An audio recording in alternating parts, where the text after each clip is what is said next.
thought this was the bathroom. Oh, good. You need to be. We don't care anymore.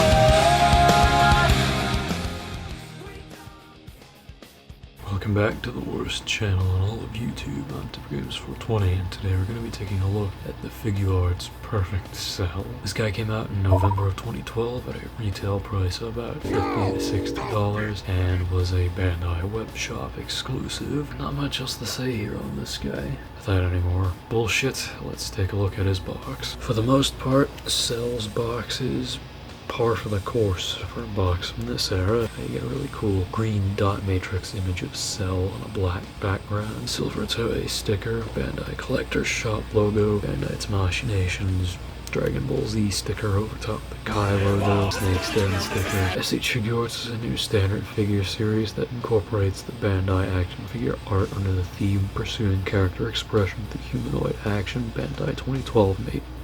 Then we have his name written in silver. Doesn't really show up well on camera, but yeah, I think that actually is silver. On the side, you get a picture of him, Figuarts logo, his name, area from where I was a retard and tried to open him with a fucking earbud jack. On the back, you get some pictures of him, and Comic Sans, simple style 8 heroic action, Figuarts Perfect Cell bio on him if you want to read that. Totally not overused hint at Android 15 in the near future. Then on the side you just get dot matrix that continues from the front. Up top, Figuarts logo, Perfect Cell, his name in Japanese, and Kamehameha in Comic Sans. Bottom, you have his name and a whole bunch of legal shit nobody cares about. So, all that out of the way, let's get Cell out of his box. Here Cell is out of the box, and if you've already seen any of these other shit shows, you already know where this is going. So, let's take a look at some comparisons here. Here Cell is with the other figures from 2012, the SDCC Gohan, the original Trunks, and oh no!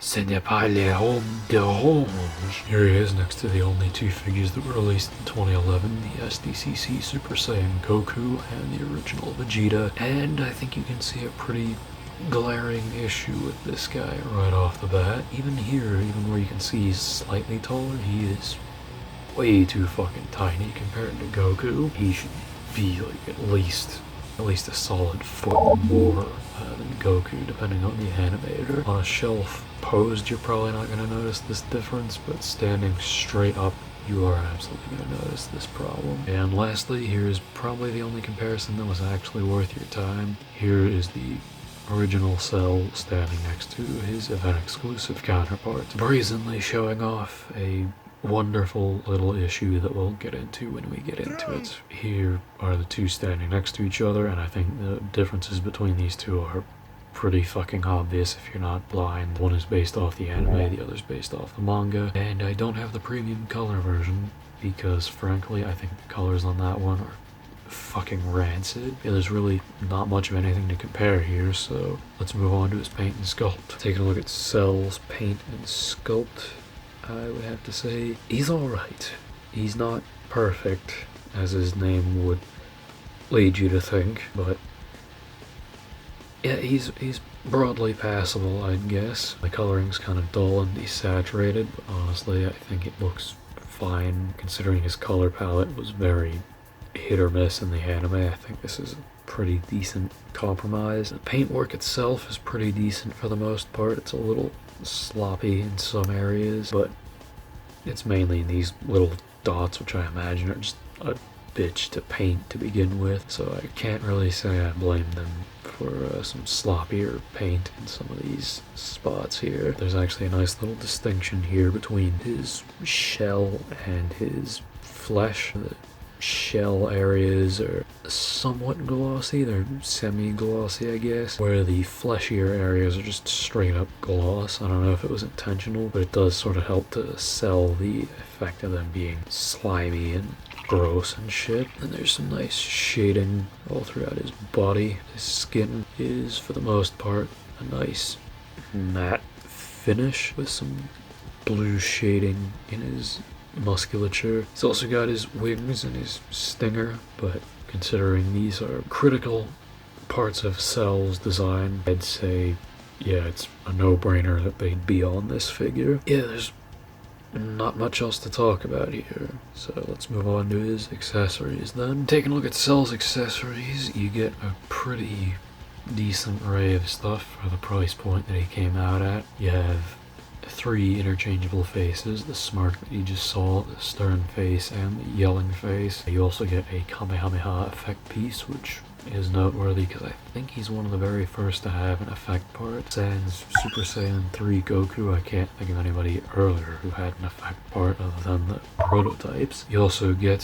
3 pairs of hands, open palm blasting style pose hands for when he's fighting against Vegeta, and the Kamehameha firing and charging hands. All the hands are done nicely, they've got the same shading that his skin has. Everything that he's got is nice, and the only real thing that I would warn you about is the fact that his arms are a massive pain in the ass to put on. The biceps will take a lot of force to pull off most of the time, and then you also have to really force the crossed arms on, and in the process you can knock the shoulder pads off. It's just generally a massive hassle to do it, and 9 times out of 10 I don't display him with the crossed arms for that reason. All that aside, let's move into his articulation. As far as the articulation is concerned, the head can look up about that far, down about that far. Basically, gesturing tilt at best out of his head, and a little bit of side to side, but obviously the helmet blocks it off. His arm can go up about that far with help from the shoulder pad and the socket. The shoulder pad itself is on a hinge and just moves out of the way like that. Full 360 out of his bicep, double joint elbow. This loves to come off at times, so do be careful. You also get a wrist pivot and swivel. An added bonus with this guy is that his hands come off and go on nice and easy. His waist is floppy as hell, but can lean that far forward and that far back. His wings are on ball hinges and can, yeah, they're one his stinger. His wings are on ball hinges and can move out about that far, in about that far, and they can rotate side to side. A little bit of shimmy as well. Legs can kick that far front to back. They can spread about that much. You get pretty decent thigh swivel. Then a double joint at the knee. Once again, be careful with his knee pads because those can come out as well. And then you get the world's most useless ankle joint. Only goes that far down, that far up, that far in, that far out, and you get a little bit of rotation. So kind of pathetic overall. And you get a toe hinge, which is a little bit on the floppier side, but mine is kind of sturdy. I would honestly suggest, if Tamashii are actively working on a 3.0, to just drop the barbell joint for Cell's ankle and just give him a ball hinge right here, because it's essentially just this part of his foot is begging to have a ball hinge. Don't do that fucking retarded thing with Broly where there's just a piece blocking it off. Just ball hinge. That's all that needs to be there. That's about it for Cell, so let's move into my final thoughts. So overall, what are my final thoughts on the original Perfect Cell? He's a decent figure for the era he came out in, but I can't recommend him these days unless you're willing to tighten up the joints and or you're just a major Cell fan. I think if you can tighten him up and just pose him up on a shelf nice and good, then he shouldn't give you any issue.